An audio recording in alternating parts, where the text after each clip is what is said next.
आज की math class में आप सबका फिर से स्वागत है। ऑब्जेक्टिव प्रश्न को हम लोग देखते हैं। पहला प्रश्न है कि द्विघात समीकरण एक्स स्क्वायर 7x प्लस 12 के मूल क्या होंगे। तो क्या करेंगे, हम लोग इसका गुणनखंड निकालेंगे। X square minus 7x plus 12, गुणनखंड क्या आएगा, x square minus 4x minus 3x plus 12। यहाँ कॉमन लेंगे तो हो जाएगा एक्स माइनस 4, और यहाँ 3 कॉमन लेंगे तो फिर हो जाएगा एक्स माइनस 3। इस तरह हम लोग का गुणनखंड हो जाएगा एक्स माइनस 3 और एक्स माइनस 4 इक्वल टू 0। इसलिए एक्स माइनस 3 बराबर 0, इसलिए एक्स बराबर 3, और फिर एक बार X minus 4 equal to 0, X बराबर 4। तो एक मूल हमारा 3 निकल गया, एक मूल 4 निकल गया। तो इसका मूल क्या होगा, 3 और 4। ऑप्शन नंबर ये हमारा सही हुआ। दूसरा प्रश्न देखते हैं। 2x माइनस 5 इक्वल टू 9, तो x का मान ज्ञात करें। तो रैखिक समीकरण है 2x माइनस 5 बराबर 9। तो ये माइनस है, इस बराबर के दूसरी तरफ जाएगा तो प्लस हो जाएगा। तो हो जाएगा 2x बराबर 9 जोड़ 5, 9 5 14, 2x बराबर 14, x बराबर 14/2, 2 से कट गया 7। ऑप्शन नंबर 7 बी सही हो गया। अगला प्रश्न देखते हैं। 15 और 20 का एलसीएम क्या होगा। एलसीएम परीक्षा में 3 4 नंबर का पूछ देता है कभी कभी, और 2 नंबर तो फिक्स ही है। तो एलसीएम हम लोग जानते हैं। 15 और 20 का क्या होगा, मुझे जबानी आंसर है 60 होगा, बना लेते हैं। 15 और 20 काट दीजिए बड़ा अंक से, 5 से, 5 4 कटेगा, और नहीं यहाँ तो 3 ना होगा, 3 4, 5 दिया 15 चौका 60, 5 दिया 15 चौका 60, उत्तर 60 हो गया। अगला प्रश्न है साइन थीटा बराबर 5/13, तो कॉस थीटा बराबर क्या होगा। ये हमारा हो गया थीटा, ये हो गया 5, ये हो गया 13। तो 5 13 और 12 का सेट होता है। पाइथागोरस प्रमेय में 5 12 और 13 का सेट होता है। तो कॉस थीटा बराबर क्या हो जाएगा, 12/13 हो जाएगा, क्योंकि आधार हो गया 12, लंब यहाँ 5 दिया गया है। तो 5 12 और 13, इसका ऑप्शन क्या हो जाएगा, कॉस थीटा बराबर 12/13। ऑप्शन है 12/13, ऑप्शन नंबर ये। क्योंकि पाइथागोरस प्रमेय में 3 4 और 5 सेट होता है, 6 8 और 10 सेट होता है, 5 12 और 13 सेट होता है। तो याद रखेंगे, हम लोग को ऑब्जेक्टिव बनाने में सुविधा होगा। एपी का पहला पद 7 और सामान्य अंतर 3 है, तो 10वां पद क्या होगा। एपी है, पहला पद क्या है, 7 है, बहुत अच्छी बात है, 7 है, और इसका अंतर 3 है। तो दूसरा पद क्या हो जाएगा, 7 + 3 यानी 10, फिर 13, फिर 16, फिर 19, फिर 16, 3 19 और 3 22 और 3 25 और 3 28 और 3 31 और 3 34। तो 34 आंसर होंगे। अगला प्रश्न हम लोग फिर देखते हैं। त्रिज्या 14 सेंटीमीटर वाले वृत्त का क्षेत्रफल क्या होगा। तो वृत्त का क्षेत्रफल क्या होता है, pi r square, pi r square, और त्रिज्या कितना दिया गया है, 14 दिया गया है।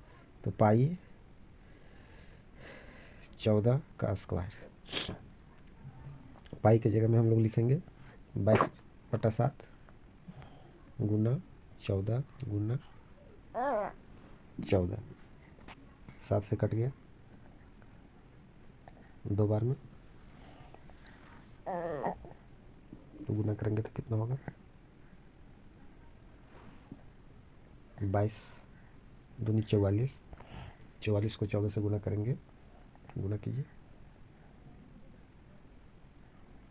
44 56 और फिर 56 यानी 616। अगला प्रश्न है, दो कोनों का योग 90 डिग्री होने पर उन्हें क्या कहते हैं। जब दो कोनों का योग 90 डिग्री होता है तो उसे पूरक कोण कहा जाता है, और जब दो कोनों का योग 90 नहीं 180 हो जाएगा तो उसे समपूरक कहा जाता है। यहाँ 90 की बात हो रहा है तो पूरक हमारा सही होगा। अगला प्रश्न की ओर। 3 4 5 सेंटीमीटर भुजाओं वाले त्रिभुज कैसे है। अभी इसका हम लोग चर्चा कर चुके थे कि 3 4 और 5 का एक सेट होता है, और यह समकोण त्रिभुज का सेट होता है। है ना, समकोण त्रिभुज का सेट 3, 4 और ये 5। ठीक है, अगला प्रश्न की ओर बढ़ते हैं। √75 का सरलतम रूप क्या है? तो √75 हो गया, इसका सरलतम रूप कीजिए, क्या होगा 25 गुना 3 यानी 3 हो गया, और 25 को लिखेंगे 5 गुना 5, और रूट है तो जोड़ा लग जाएगा, तो 5 बाहर निकल गया, 5√3। ऑप्शन है 5√3, ऑप्शन नंबर ये 5√3। अगला प्रश्न की ओर बढ़ते हैं। x अनुपात y बराबर 3:4 है, तो x बटा y का मान क्या होगा? तो अनुपात का मान बटा ही होता है, x अनुपात y, इसका मतलब ही होता है x बटा y, तो 3:4 दिया गया है यानी 3/4, ऑप्शन नंबर ये सही। एक सिक्का उछालने पर हेड आने की प्रायिकता क्या होगी? एक सिक्का जब उछालेंगे तो या तो हेड आएगा या तो टेल आएगा, जिसको हम झंडी और मुंडी कहते हैं। तो हेड और टेल आने की प्रायिकता क्या है? 2 घटना इसमें आ रहा है, या तो हेड या तो टेल, तो कुल घटना हो गया 2, और हेड 1 है तो 1/2, ऑप्शन नंबर ये। अगला प्रश्न 7, 12, 17, 22, 27, 32 का 10वां पद क्या होगा? जोड़ लीजिए, 32 और 7 कितना होगा? 32 और 7 37, 37 और 7 42 और 7 47 और 7 52। देखिए 1 2 3 4 5 6 7 8 9 10, 52 है आंसर, 52, सी नंबर सही। अगला प्रश्न 8 सेंटीमीटर गुना 6 सेंटीमीटर आयत का परिमाप क्या होगा? तो आयत का परिमाप हम लोग जानते हैं, आयत का परिमाप क्या होता है? 2 गुना लंबाई जोड़ चौड़ाई, यानी हो गया 8 सेंटीमीटर लंबाई है, ये भी 8 सेंटीमीटर, ये 6 सेंटीमीटर, ये 6 सेंटीमीटर, क्या होगा इसका परिमाप? तो जोड़िए इसको, 8 और 6 14, और ये दोनों जुट गया 14 यानी 28, 14 और 14 28 सेंटीमीटर। अगला प्रश्न tan थीटा बराबर 3/4, तो cos थीटा बराबर क्या होगा? cot थीटा, तो cot थीटा क्या होता है? tan थीटा का उल्टा होता है, tan थीटा cot थीटा का उल्टा होता है, तो 4/3 है ना। tan थीटा बराबर 1/cos थीटा, cos नहीं cot थीटा, तो इसका उल्टा हो गया यानी 3/4, 9 के 4/3 हो गया। अगला प्रश्न a माइनस बी का होल स्क्वायर क्या होगा? a माइनस बी का मान क्या होगा? तो a square minus 2ab plus B square सही है, a square plus 2ab plus B square, ये भी फार्मूला सही है, लेकिन कब? जब a प्लस बी का होल स्क्वायर पूछा जाएगा। यहाँ माइनस का पूछ रहा है, इसलिए ये नहीं होगा, यानी ऑप्शन नंबर ये ही सही है, ऑप्शन नंबर ये। अगला प्रश्न 3x प्लस 7 बराबर 1 का हल कीजिए। रैखिक समीकरण है, 3x प्लस 7 बराबर 1, तो 3x बराबर 7 माइनस में आ जाएगा, तो 3x बराबर -6, तो x बराबर -6/3 है ना, -6/3 कट गया, -2 है ना, -2 आंसर आया, -2 आंसर सही है। अगला प्रश्न एक वृत्त में कुल डिग्री होता कितना डिग्री होगा? तो वृत्त के केंद्र पर का कोण 360 डिग्री होता है, 360 डिग्री, 360 डिग्री, 360 डिग्री।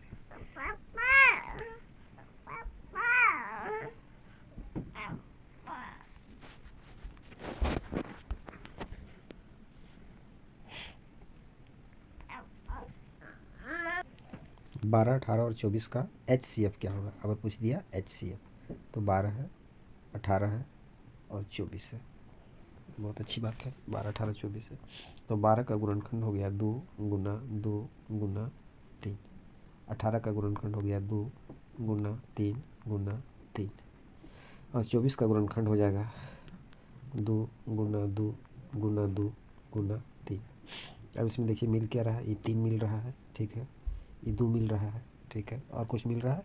नहीं मिल रहा है, तो HCF क्या होगा? 2 गुना 3 यानी 6, ऑप्शन नंबर 6। अगला प्रश्न की ओर 125 सेंटीमीटर घन आयतन वाले घन की भुजा क्या होगी? तो घन की भुजा क्या होगी? इसका घनमूल निकालना है 125 का, 125 का गुणनखंड करेंगे तो 5, यहाँ 3, घनमूल निकालने के लिए यहाँ 3 दिया जाता है, 5 गुना 5 गुना 5,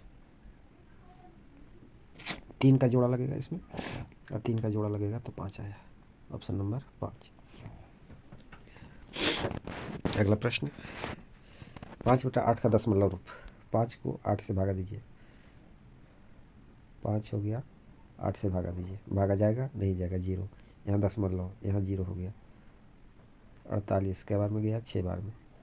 कट गया, कटा नहीं, 2। फिर यहाँ उतर गया 0। 8 दूनी 16, अब उतर गया 4, फिर 0, यहाँ 5, 0.625। ठीक है। अगला प्रश्न, √2 और √8 का मान क्या होगा? बहुत अच्छा प्रश्न है।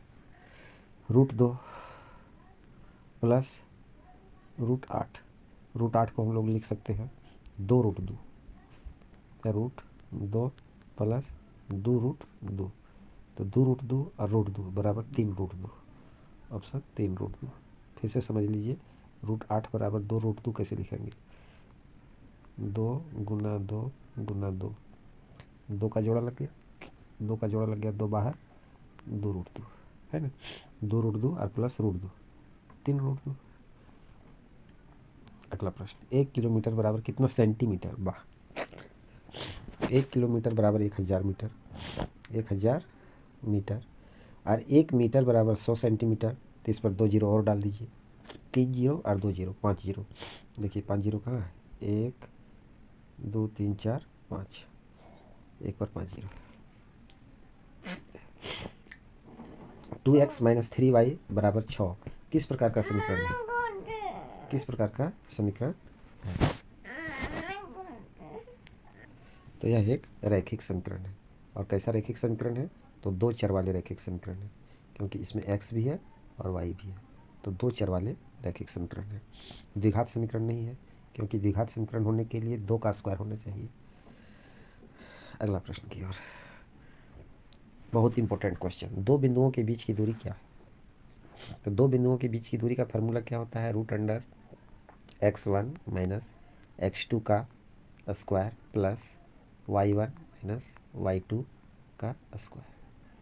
तो 3 और 6, ये हो गया 3, 3 और 6 में घटेगा तो -3 बचा। लिख दीजिए 3 - 6 का स्क्वायर, है ना। और 4 - 8 का स्क्वायर, 4 - 8 का स्क्वायर। अब यहाँ 3 में 6 घटा तो -3 बचा, तो -3 का स्क्वायर, -3 का स्क्वायर। 4 में 8 घटा तो -4 का स्क्वायर प्लस -4 का स्क्वायर। ठीक है। 3 का स्क्वायर कितना होगा? -3 का स्क्वायर 9 होगा, -4 का स्क्वायर 16 होगा। लिखिए, तो 9 प्लस 16 और हो गया √अंडर। तो 9 + 16 बराबर 25, और 25 का रूट कितना होता है? 5। तो 5। अगला प्रश्न, 10 सेंटीमीटर भुजा वाले वर्ग का क्षेत्रफल। तो वर्ग का क्षेत्रफल क्या होता है? भुजा गुना भुजा, ये गुना ये, है ना। तो 10 गुना 10, और 10 गुना 10 बराबर 100 सेंटीमीटर। 12% का दशमलव रूप क्या होगा? 12%, बहुत अच्छी बात है। 12%। अब इसको दशमलव में हमको लाना है, तो दशमलव नीचे जितना अंक रहता है उतना, जीरो रहता है उतना अंक पहले हम लोग लेते हैं। तो नीचे 2 जीरो है, तो 2 अंक के पहले दशमलव लगेगा, यानी 0.12। 12 नहीं पढ़ेंगे इसको, 0.12, 0.12, 0.12। साइन 90 डिग्री का मान क्या होगा? चलिए, साइन 90 डिग्री का मान आप लोग कमेंट कीजिए। इतने सारे प्रश्न बताए हैं, एक क्वेश्चन को कमेंट में छोड़ देते हैं। 1/3 जोड़ 1/6 क्या होगा? 1/3 जोड़ 1/6 क्या करेंगे? लघुत्तम ले लीजिए, 6 आ गया। 3 दूनी 2 1 2, जोड़ 6 1 6, 1 कितना हो गया? 2 और 1 3, 3/6। और 3/6 का मतलब क्या होता है? 1/2, 3/6 कट गया, 2 1/2। अगला प्रश्न, यदि किसी संख्या का वर्ग 121 है तो वह संख्या क्या है? वह संख्या क्या है? किसी संख्या का वर्ग 121 है तो वह संख्या क्या है? यानी 121 का वर्गमूल पूछा जा रहा है।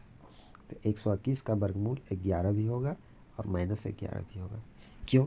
क्योंकि 11 को 11 से गुना करेंगे तब पर भी 121 आ रहा है, और -11 को -11 से गुना करेंगे तो पर भी 121 आ रहा है। तो ऑप्शन नंबर यहाँ सी, है ना। पूछेगा 25 का वर्गमूल क्या होगा, तो 25 का वर्गमूल 5 भी हो सकता है और -5 भी हो सकता है।